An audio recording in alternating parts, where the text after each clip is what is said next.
Assalamualaikum warahmatullahi wabarakatuh. Waalaikumsalam warahmatullahi wabarakatuh. Selamat pagi semuanya. Pagi. Baik, kita hari ini akan mulai pembelajaran yaitu IPAS, yang mana hari ini kita akan coba mempelajari tentang perubahan iklim. Perubahan iklim ini terjadi saat ini sangat sering. Kenapa? Ya, bisa kita lihat akhir-akhir ini iklim di Indonesia yang awalnya itu musim hujan itu mulai dari yang bulannya berakhiran dengan ber, tetapi ternyata sekarang belum September aja ataupun November sudah hujan. Harusnya kemarau panjang itu ada di bulan Juli Agustus, tapi ternyata terkadang kita di sini bulan Januari saja sudah kemarau. Jadi kita harus tahu kenapa penyebab perubahan iklim tersebut. Untuk lebih mudah memahami tentang perubahan iklim, di sini juga di Yudhistira ini ada aplikasi pendukungnya di mana kita bisa langsung melihat di sini. Kenapa sih penyebab terjadi perubahan iklim ini? Daripada kegiatan kita sebagai manusia yang mana tadi kebakaran hutan, kemudian penggunaan energi yang berlebihan, kemudian pembakaran hutan, di mana seperti kita lihat dengan semakin menipisnya hutan, maka ketersediaan oksigen itu akan semakin kurang. Dan tadinya hutan kemudian ditebang hutannya dijadikan perkebunan, ada juga lahan persawahan dijadikan real estate atau perumahan, maka itu merupakan alih fungsi lahan yang berakibat pada perubahan iklim. Di sini tumpukan sampah juga. Dari mana tumpukan sampah ini? Itu dari kegiatan Kita sehari-hari. Penggunaan kendaraan motor di mana menghasilkan karbon polusi berbentuk karbon monoksida dan karbon dioksida. Oke, pesan dari video ini apa yang kira-kira kalian bisa gambarkan? Ya, Reva? Dari video ini apa yang bisa digambarkan dari Utara?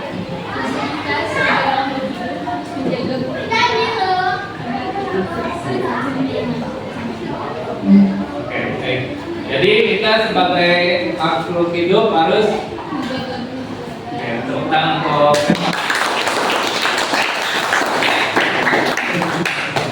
ya, sebenarnya semua itu perubahan iklim ini terjadi karena aktivitas kita juga. Apa pengaruhnya tadi itu? Akan terjadi yang namanya perubahan iklim.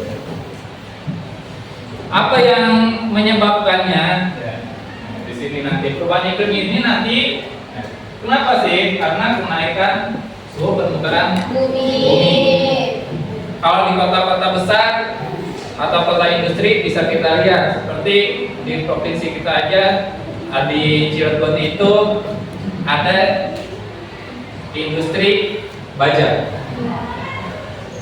Kalau yang dekat dengan kita di sini adanya PLTU. Itu nanti berpengaruh terhadap kenaikan suhu permukaan bumi. Kemudian mencairnya es di kutub. Nah, memang kita belum pernah ke kutub, tapi kita pernah melihatnya. Adanya di mana aja sih kutub itu atau es itu atau salju apa? Di kutub utara dan kutub selatan, di mana disebut dengan geyser. Ini karena tadi perubahan suhu, maka es di kutub utara ini dan geyser ini akan mencair. Nah, kemudian naiknya permukaan air laut. Kok bisa naik permukaan air laut itu? Kenapa? Karena panas global. karena ya tadi es yang ada di kutub itu cair. Kemudian penurunan kadar oksigen di atmosfer. Kenapa bisa menurun? Oksigen itu untuk apa sih?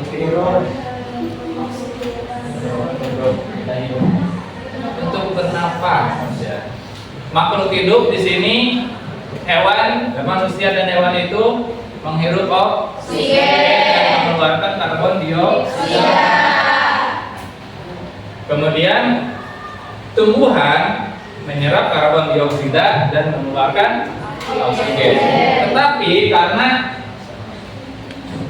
tumbuhan semakin berkurang, maka karbon dioksida itu diserap oleh tumbuhan itu juga tidak optimal. Maka dia akan membentuk efek rumah kaca. Apa akhirnya? Atmosfer yang ada di udara itu menipis. Kalau atmosfer di udara itu menipis, akhirnya apa?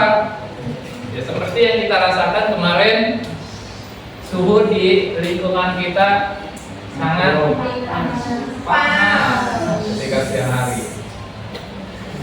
Sampai ya kipas angin aja nggak bakalan terasa.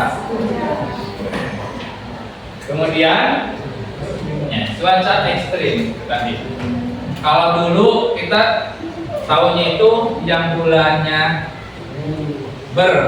September, Oktober, November, Desember itu musim hujan. Tapi ternyata kita sekarang udah November aja masih kadang panas, kadang hujan. Untuk ini nanti coba kalian buka di e-booknya untuk lebih memahaminya tentang perubahan iklim ini. Dari buku ini kita menggunakan e-book, itu bisa kita pelajari tentang materi-materi tentang IPAS di mana kita hari ini mengenai perubahan iklim. YBook atau Yudhistira Book memiliki fitur-fitur yang lengkap untuk mendukung pembelajaran. Seperti video untuk mendukung pembelajaran audiovisual, praktek dan soal-soal HOTS. Tadi ada dari materi yang kita pelajari, ada tentang melerainya glacier atau salju.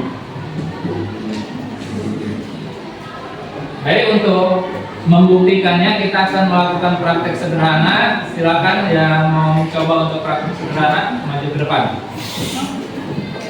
Oke, yang akan melakukan praktek sederhana ini Reva dan Biroki. Nah, ini kita tadi ketika iklim semakin panas ya, cuaca terjadi perubahan iklim. Apa yang akan terjadi? Itu akan mencairnya salju di kutub.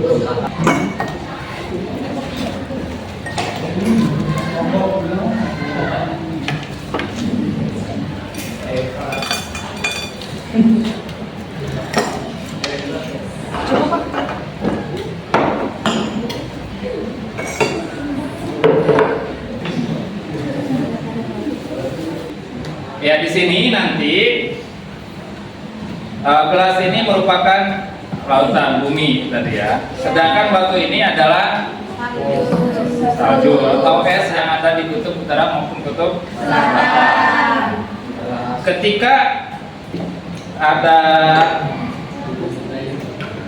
perubahan suhu iklim tadi, ya, kenapa? Karena bumi ini semakin panas suhunya. Nah, apakah tetap atau tidak? Kemudian bagaimana prosesnya?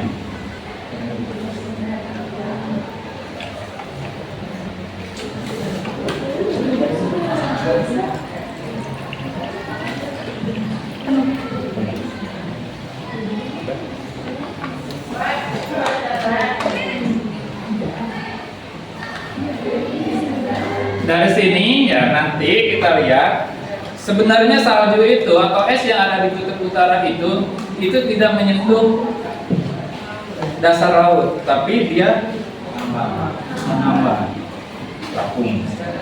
Jadi nanti di sini dengan adanya perubahan iklim, semakin panas suhu bumi, maka dia akan mencair, menyusut. Ini untuk membuktikan bahwa es itu ataupun salju abadi yang ada di kutub utara dan selatan itu tidak apa. Dan di sini nanti apakah ketika es ini mencair itu akan berubah volumenya, volume air yang ada di gelas ini. Pada dasarnya es ini juga adalah cair. Pada dasarnya. Mungkin itu silakan. Ya, beri tepuk tangan untuk Rombi dan